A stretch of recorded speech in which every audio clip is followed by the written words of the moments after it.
nggak ada cerita. Hai, nyo bawa nyo, tugasnya mengamankan dan memfasilitasi, bukan membatasi. Hak rakyat ingin disampaikan. Kalian jangan buta, jangan melindungi balik hukum. Seolah hukum dikerjakan. Untuk soal netral, bagi rakyat. So rakyat merupakan pemimpin zalim dan jina. Rakyat bela rakyat. Kamu jangan pekannya. Kamu hanya mata gantung. Anak maksudnya bukan je. Kau tu kan mengamankan dan memfasilitasi.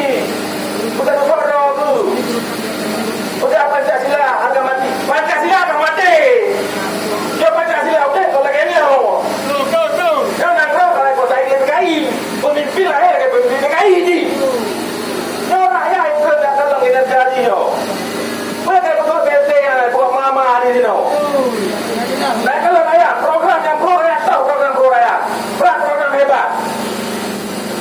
Yang naik kau peng dan pusing dengar kau pusing gede. Kau peng daya. Kau peng ni kau peng ya atau motor sekda. Yang penuh jalan multius. Yang jauh hi rata rugi. Macam mana kaya nak orang tu? Awak saya mempeng rakyat. Ketika rakyat nak hadir ke no, kan anak lagi. Boleh beramai-ramai, boleh berusuh, boleh ada kalung. Anak arti perdamaian yang rakyat dia.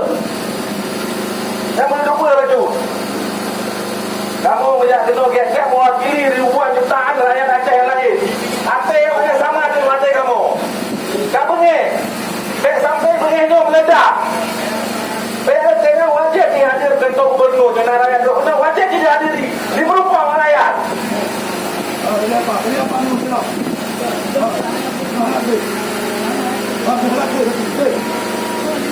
Dari apa?